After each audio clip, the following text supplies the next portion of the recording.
The amount of excitement we've had over the last month has debatedly exceeded the excitement we had during the NBA regular season. And now, with most of the big free agents already deciding where they're going to play next season, I thought it would be the perfect time to recap who I believe are the top 5 biggest winners of the NBA free agency 2017. The first team I'd like to mention would be the 2017 NBA champions Golden State Warriors. They didn't just only dominate the regular season, but I think they had a great off-season as well.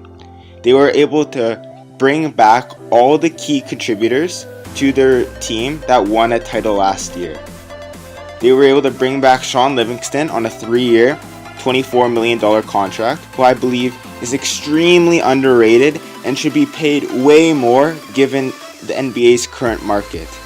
They also were able to bring in Andre Iguodala, a former All-Star who is also heavily underrated on that team and plays a huge role, especially on the defensive side of the ball. All of this is probably made possible by Kevin Durant taking a big pay cut and allowing their team to stay together. And this is only the players that they were able to keep. They were also able to acquire a 3-point sharpshooter in Nick Young and an underrated big who can also shoot the ball in Omri Caspi. I also believe the draft pick of Jordan Bell provides some rim protection to their team that they were lacking at some points of last season with Zaza Pachulia playing center. So overall, the Golden State Warriors had an excellent free agency and draft. The second team I'd like to mention are the Brooklyn Nets.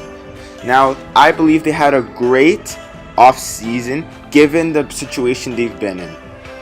Obviously, the trade that they did a few years back, giving up all those picks for Paul Pierce, Kevin Garnett, and Jason Terry, has obviously screwed over their franchise. But given this situation, they did a very good job in bringing in assets. They were able to acquire D'Angelo Russell for bringing in an expiring contract for Timofey Mozgov, and I believe D'Angelo Russell has all-star potential in this league. They were also able to acquire a first-round pick from the Toronto Raptors, but they also had to absorb the contract of DeMar Carroll. So I believe even though they absorbed these contracts, they have enough salary cap in order to bring them in anyways. So their strategy of bringing in assets, but by taking in big contracts, was a very good strategy, I believe. And now I can see a bit of a future in the Nets organization, which I hadn't seen the last 2 or 3 seasons. The third team I'd like to mention are the Sacramento Kings. I was heavily critical of the trade they made last year for DeMarcus Cousins, as I believe they got robbed. But they had a very good draft. I believe probably the best draft out of all the teams in the NBA this year. They were able to select De'Aaron Fox at their point guard position, who I believe will be a borderline all-star in the future. And they also were able to draft Harry Giles, who going into this college season was rated as a top 3, top 5 prospect on a lot of boards. He dropped off, but he still has that potential. Justin Jackson, who was a part of the national championship Tar Heel team, and Frank Mason, who was part of that Kansas team that was one of the best in the nation.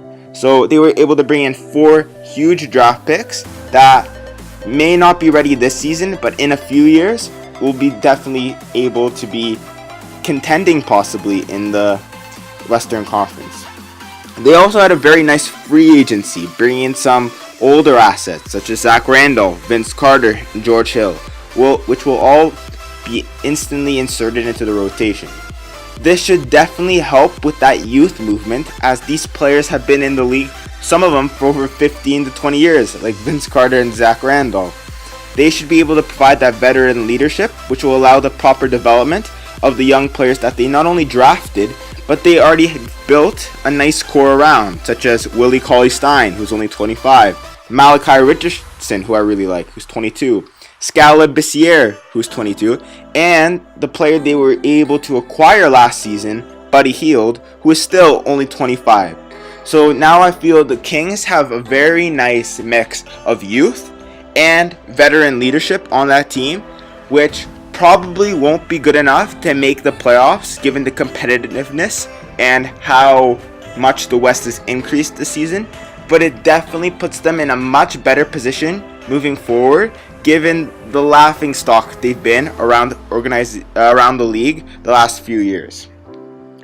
The fourth team I'd like to mention would be they probably had the biggest trade, well, definitely had the biggest trade of the NBA offseason, which was acquiring Paul George.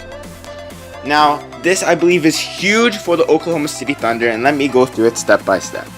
Last season's draft, the Oklahoma City Thunder traded Serge Ibaka for Victor Oladipo and Domantas Sabonis. This season, they traded Sabonis and Oladipo for Paul George. So essentially, it was a trade for Ibaka for Paul George. And I don't know about you, but I'm pretty sure everyone would do that every day of the week. Now, Paul George provides Russell Westbrook that extra help that he didn't have last season. And this will definitely also entice Russell Westbrook to sign long-term with the Oklahoma City Thunder, as Sam Presti has now proven that he's willing to do all it takes in order to keep his stars happy and that their willingness to win. So this move I think is great, and Paul George is the perfect secondary option to pair alongside Russell Westbrook, as Paul George is an elite defender in this league and doesn't need the ball in his hands to be an excellent player. Another under the radar signing that I think is very valuable to their team is Patrick Patterson. One of the key things to note about the Oklahoma City Thunder team last season was their lack of three-point shooting. Many people marveled around what the Houston Rockets were able to do and surround James Harden around three-point shooters to complement his game. While Russell Westbrook, who has a cutting to the basket game, had none of these three-point shooters at his disposal. Last year, their starting power forward was Taj Gibson. Now, they replace him with the former Toronto Raptor Patrick Patterson, who can instantly knock down threes and spreads the floor, which will allow Russell Westbrook to go to work inside, and also Paul George will also alleviate some of that pressure on him. The final team that I would like to mention, and the team that I believe had the best offseason, was the Minnesota Timberwolves. The first move they made this offseason was acquiring Jimmy Butler. And I was one of the few that was actually a little hesitant of this trade because I believe in the potential of Zach LaVine, who put up 19 points a game this year. I still thought Chris Dunn had some great potential, and I really like Lauri Markkanen. But, as I see now, by acquiring Jimmy Butler and having that proven star on the roster, it allows other free agents to swarm towards joining the Minnesota Timberwolves, as they see now that they already have an established all-star in Jimmy Butler and two potential MVP candidates already on their roster as well, in Karl-Anthony Towns and Andrew Wiggins. The Minnesota Timberwolves were able to upgrade their point guard position by signing Jeff Teague, and they were also able to sign Taj Gibson. So that will probably be their projected starting five next season: Jimmy Butler, Karl-Anthony Towns, Andrew Wiggins, Jeff Teague, Taj Gibson, and I believe that starting five is good enough to be a top 4 seed in the Western Conference. They were also able to bring in probably the best sixth man in the entire league, Jamal Crawford, and through the trade with the Chicago Bulls, they were able to bring in center Justin Patton, who I think will be instantly inserted into that rotation and help them immensely. They also have Gorgie Jang, who is very valuable on their bench, and Nemanja Bjelica. So early on in free agency, after they acquired Jimmy Butler, the Minnesota Timberwolves were considered to have a lack of depth, but by signing Jimmy Butler, more people swarmed to that team, and now their depth, I believe it can also go 8 to 9 players deep, and they also have the star power to compete, and this has all been done through the offseason.